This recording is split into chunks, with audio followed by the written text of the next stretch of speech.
والصيف فليعبدوا رب هذا البيت الذي أطعمه من جوع وآمنه من خوف. kí gbogbo wa lápapọ̀ kí ẹnjìníà yìí kò fi kókè méjì díẹ̀. kò bá dàlí. ó ní mo fẹ́ kí gbogbo wa kí a farabalẹ̀ gẹ́gẹ́ bí mùsùlùmí. àwọn àgbà àgbà ọmọ bàbá lágége wọ́n fẹ́ jẹ́ kí gbogbo wa kí a farabalẹ̀ gẹ́gẹ́ bí mùsùlùmí òdodo. tá a sì wà nínú Ramadan. tá a sì wà nínú oṣù àbẹ̀wọ̀ Ramadan. kí a lè rí àǹfààní tí a fẹ́ jẹjẹ láàrin ìṣẹ́jú tí ò ní pẹ́. kí a bá lè rí àǹfààní tí a fẹ́ jẹjẹ láàrin ìṣẹ́jú tí ò ní pẹ́. torí àwọn ẹni àsìkò ni wọ́n ń bẹ ń kalẹ̀. nítorí bí àwọn ẹni àsìkò ni wọ́n wà ní kalẹ̀. ẹ dákun ẹ jẹ́ kí a farabalẹ̀ dáadáa. ẹ dákun ẹja sí ní àròyé ẹja sí ní àlọ́ àtàbọ̀. wọ́n tọ́lọ́wọ́ ọba kádàrá kí ojú rẹ̀ ọmọ rí wa ibọ̀ ń gbọ́ wa. ìwọ́n tó ní wa mi ò kádàrá kó o máa lọ ọmọ bàbá lágége ṣe bó ń gbọ́ wa. Aki Ọlọ́run kápẹ́ Allahu Akbar. Allahu Akbar. Aki Anabiwa Muhammad. Sallallahu alayhi wa sallam. Ìlú Ògbómọ̀ṣọ́ iná láwa yìí. Alhamdulillah. Nínú tàn, àgbà wípé bí Ìlọrin bá tó bó ti tó ni. Ó jẹ́ pé ọlá àfáà Límì lọ sọ Ìlọrin bí bó ti dá ni. Agbọ́nọ́ta pé náà ló tí Ṣékà Límì fi ẹsẹ̀ tẹ̀ tí wọ́n sì dé kí wọ́n tó dé Ìlọrin Ògbómọ̀ṣọ́ yìí. Alhamdulillah. Tá a lè pe Ògbómọ̀ṣọ́ ní ilé kejì sí Ìlọrin. Masha Allah. Agbolé tí wọ́n á gba àfáà Límì lálejò sí Ṣékà Límì. Agbolé òun gan-an ibẹ̀ mọ̀ wà yìí. Radiyallahu ta'ala anhu. Àbí ẹ̀kọ́ yẹn àgbàlagbà. Ìlú àwọn làwa wà yìí.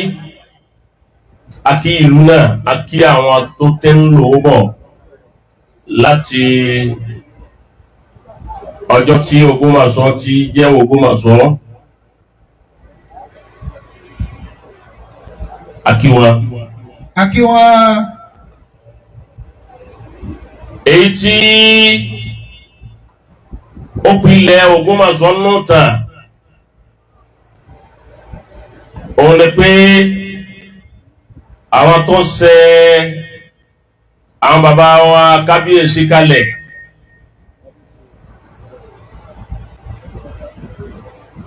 Wọ́n pinnu bàjẹ́. Ẹni tí ń pa èèyàn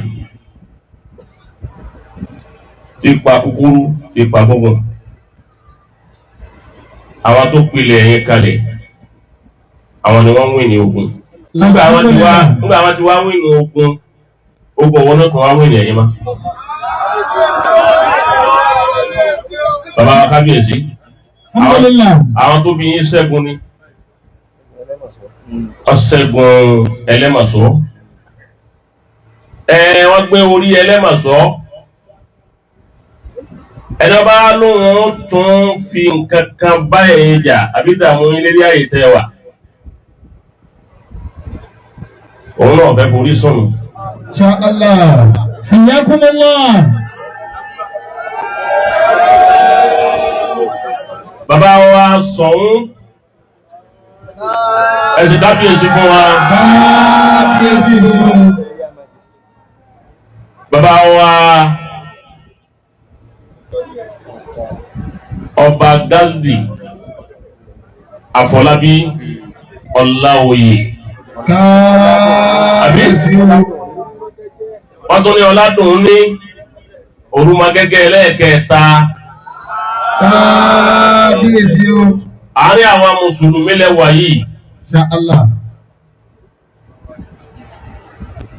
Ọba wa ní l'Ógbómọ̀ṣọ́ àbẹ̀yẹ sẹlẹ́sìn ti àwa Mùsùlùmí. Masha Allah. Ó lè wá dàrú mẹ́lòmíì lójú. Gbogbo tí ń jẹ́ ilẹ̀ Yorùbá yìí kò sí ìdílé ọ̀hún tí ò ní sí Mùsùlùmí tí ò ní sí Kìrìsìtẹ́nì. tí ó sì ní sí àwọn oníṣẹ̀ṣe. Masha Allah. Ìyówù tọ́lọ̀ ń bá wá gbé sérí ipò nínú wọn, ọba lórí àfà, Masha Allah. ọba lórí imam, ọba lórí oníwàásí, ọba lórí mọ̀kádàm, ọba lórí pásítọ̀, kọ́dà wà tọ́lọ̀ ba lórí oṣù sì ba lórí àjẹ́. Masha Allah. Bọ́ wá bá ayé láàrin àwọn àlùfáà níbi nǹkan Islam, ẹ̀yin ò differentiate. Ntí Islam ń pè wá lọ, onígbà tí ó já sí wípé wọ́n fẹ́ máa da ojú Islam rú fún bàbá wa, oníwọ́n ní pé yìí ṣe mùsùlùmí ẹlẹ́sìn ìgbàgbọ́ nìyí. Àwọn mùsùlùmí ń kọ́ ẹ̀sìn kí làwọn náà ìgbàgbọ́. Masha Allah. Àbáwọ̀ ìgbàgbọ́ ni. Ìwà dàrú fún yín, Ọlọ́run fún yín láwọn àlùfáà tí wọ́n dúró pẹ̀lú òdodo láti máa tún ojú rẹ̀ sí fún yín. Wọ́n ní ẹ mọ̀ wípé ìsìláàmù wa ó fara mọ́ kí ẹ jẹ́ olórí fún wa. Masha Allah. Arínú àdìsí Ànábì wa Muhammad. Sallallahu alayhi wa sallam. Ànábì pé as-sultan ẹ̀ sọ fún bàbá wa kábíyèsí nù. Yakumullah. Kọ́dà tí kìí bá já sí wípé iṣẹ́ Ọlọ́run àtàlọ́ àtàbọ̀ ó ti yẹ káwa náà wá kí í sàfihàn á sì ń bọ̀ wá. Bàbá Mudirul Markaz wọ́n ṣàdúrà fún yín mọ́júmọ́ yìí ní Laylatul Qadr lágége. Wọ́n ṣe àdúrà yín tààrà. Wọ́n rò pé wọ́n máa jíṣẹ́ àdúrà bàbá lágége fún yín. Ọmọ bàbá lágége náà ni wọ́n ń sọ̀rọ̀ wájú yín lọ́wọ́ yìí. Ayakumullah. Ànábì ní as-sultan, Ànábì ní àwọn ọba sallallahu fil ardi. Nígbà Ànábì wá sọ ní ń sọ fún yín bàbá. Ẹ má fi ojú mi wò wá. Ẹ bá ra wọn kan nù wa fún olú ẹ̀kọ́ tí Ìsìlámù kọ́ wọn. Ẹ má wò wọn àwa ni ẹ wo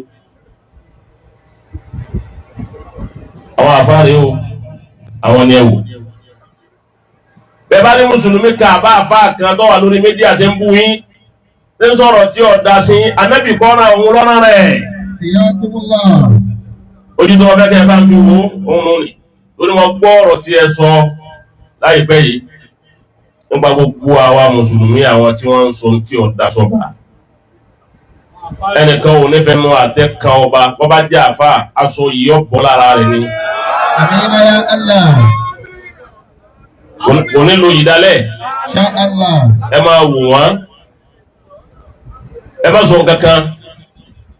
Ẹ fi kó wálẹ̀. Ẹ máa fi àwọn tí wọ́n dúró pẹ̀lú òdodo pẹ̀lú yín. Wọ́n jẹ́ àwọn àfáà, wọ́n jẹ́ àwọn Mùsùlùmí. Ẹ máa fi wọ́n mẹ́ntẹ́ẹ̀nì ara yín báwọn náà. Ànábì ní ọba sallallahu fil ardi. Bòjí Ọlọ́run ni wọ́n, tẹ́ǹtì Ọlọ́run ni wọ́n lérí ilẹ̀. Ànábì ní man akramahum. Ẹni ọba pọ́n ọba lé akramahullah. Ọlọ́run ọ̀pọ̀ òun tọ̀hún náà. Allahu akbar. Ó sì Ọlọ́run wa lọ́sọ̀ bẹ́ẹ̀. Sallallahu alayhi Wa wa man sallam. ahanahum. Ẹni bá yẹ̀yẹ́ ọba, ọbẹ̀ ló yẹ̀yẹ́ ọba ni. Ó yẹ̀yẹ́ ọba lójú ẹ̀. Àbọ̀ yẹ̀yẹ́ ẹ̀ lérí mídíà. Ẹlòmíì ogún Ògbómọ̀ṣọ́ kan ọ̀kan bá bẹ́ẹ̀. Ọba bàbá rẹ̀ sọmọ Ògbómọ̀ṣọ́, ìyá rẹ̀ sọmọ Ògbómọ̀ṣọ́. Òṣèlú tọ́ka pẹ̀lú ogún ẹ̀. Ó sì kọ́ sí rí mídíà, ó sì ń bú ọba. Ọba òṣìṣẹ́. Báwo ni ń tọ̀ ń ò ṣe ní lálàṣẹ kú láyé? Ọba ò kéré, ẹ̀sìn yóò tọ́ bàbá wo lè sìn. Níjọ́ tá Ànábì ó sọ àdìsí yìí, Ànábì ó sọ pé ọba Mùsùlùmí o, ọlọ́ba Kìrìsìtẹ́nì o, ó ní àwọn ọba òjì Ọlọ́run ni wọ́n. Ẹni ọba pọ́n wọn lé, ọpẹ́ ìmì Ọlọ́run lé, ìmì Ọlọ́run ó sì dákọ̀ lé padà. Wa man ahanahum, ẹni bá bẹnu yẹ̀yẹ́ ọba, ahanahullah. Ẹ máa wo bí bá ń dáa fún un lónìí, ẹ wo fúngbà díẹ̀, ẹ rí i pé yọ padà lálàá síbẹ̀ yìí. Ẹ máa ti bọ̀ ẹ wo bí ó ti kú. Ìsìláàmù wa, àbáwá kábíyèsí, kò ní ayẹyẹ yín. Ìsìláàmù wa kò ní àṣàyè lójútì sí yín. Àmọ́ ìsìláàmù wa ni a ṣe wá àṣì fún yín. Ọ̀tọ̀ la ṣe wá àṣì fọ́ba, ọ̀tọ̀ là bú ọba àáfàá ṣe wá sí fọ́ba àáfàá pe ọba sákèésí àbábá àbọ̀ ọba pe ọba sákèésí yóò pè é pẹ̀lú ẹ̀kọ́ ud'u ila sabili rabbika bil hikma wal maw'izati al hasana. ọlọ́wọ́ fẹ́ pèpè sí Islam ọwọ́ ní ọba ọjọ́ kìrìsìtẹ́nì ó ti lọ́wọ́ fẹ́ pè yẹn wọlé Islam ọwọ́ bú ọba sọ́ba lè ṣe ẹ̀sìn tó ń sìn kò ní hu ọba láti ṣẹ̀sìn rẹ̀ ọ̀rẹ́sìn tí ń bá ń pèpè sáì lójútì kò sẹ́ni tí ó bá wọn sí àbí káwọn sọ fún bàbá wa kábíyèsí wípé ẹ̀sìn wa ò pè wá pé àṣà yìí lójútì o gbogbo èyí tẹ́ ẹ bá ń rí wọn ẹ má wò bẹ̀ gbogbo àwọn àfáà wa yìí gbogbo wọn ni kẹ́ ẹ wò èyí wọn jẹ́ kan ẹlẹ́ẹ̀kejì ń bẹ ọba Habasha Asahama An-Najashi ọba Habasha láyé gbàtà ní Muhammad ń bẹ sallallahu alayhi wa sallam. èyí mo tún fẹ́ kẹ́ ẹ ṣe fáwọn mùsùlùmí nílé Ògbómọ̀ṣọ́ yà yìí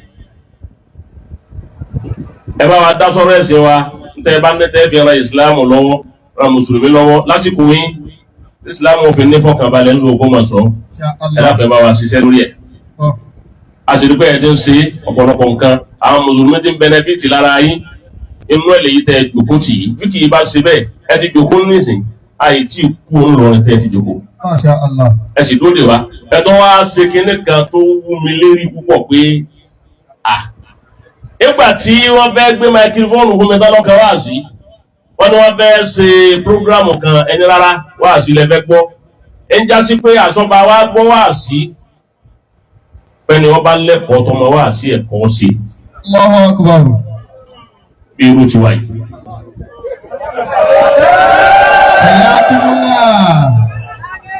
àsọba máa gbọ́ wá sí. Gbọ́n nǹkan báyìí. Bàbá kábíyèsí wa ní wọ́n wá ní kó yí àga àwọn báyìí làga kọjú sí. Bàbá kábíyèsí wa ní ẹ yí àga mi wọ́n fẹ́ kọjú sáà fún wá sí. Ti sọ̀rọ̀ rí wájú wọn àmọ́ wọ́n ti wojú mi ń gbà mo lè kí wọn wọ́n ti gbá àwọn àfẹ́ ilé yìí ìsìlámù kọ́ wọn ní tọ́da. Ó kúlẹ̀ ni. Wọ́n dẹ̀ tó bọ́ bàtà méjèèjì. Oyè tó bọ́ bàtà méjèèjì mọ́ wá kúlẹ̀. Báà ṣe kí bàbá ọba lọ́nà yóò dá fún bàbá yìí. Báwo ni ẹ̀ṣẹ̀ ní kúnlẹ̀ kọ́ba?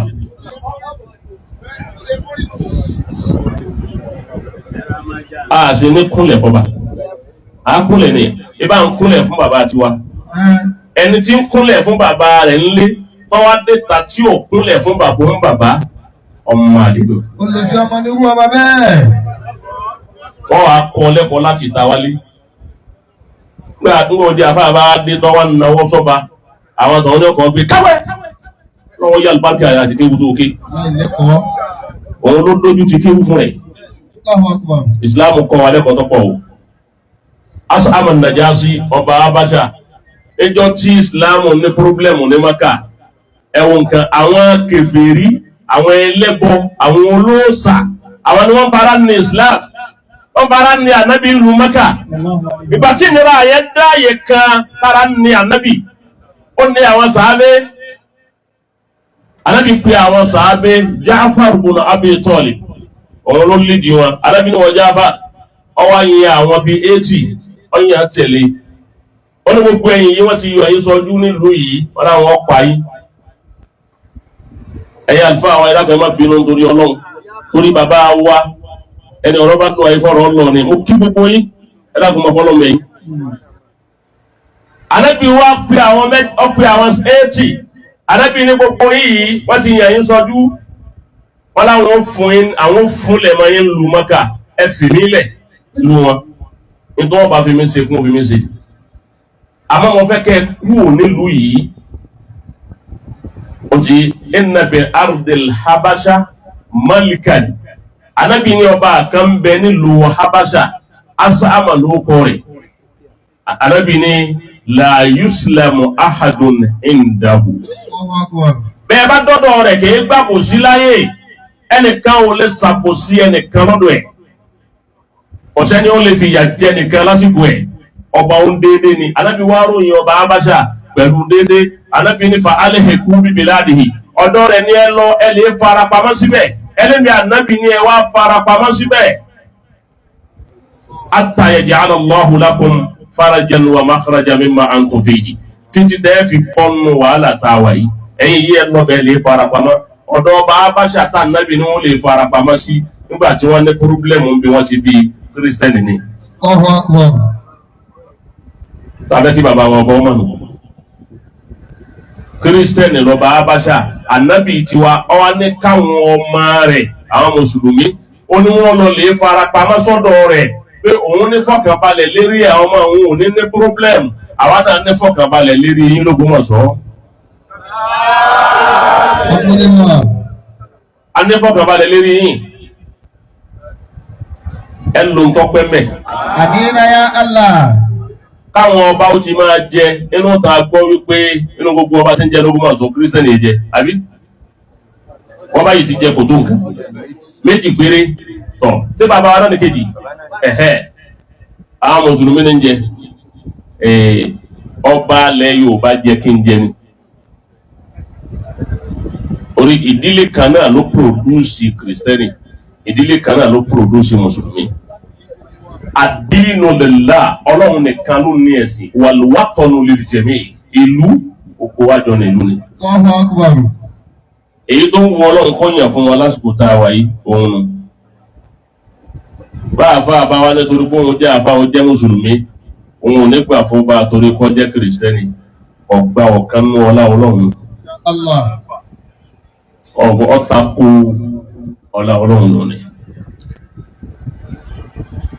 ẹ̀yẹ máa ṣe dọ́gbadọ́gba lọ ọlọ́run jẹ́ pẹ́ láyé náà. Àmín. Now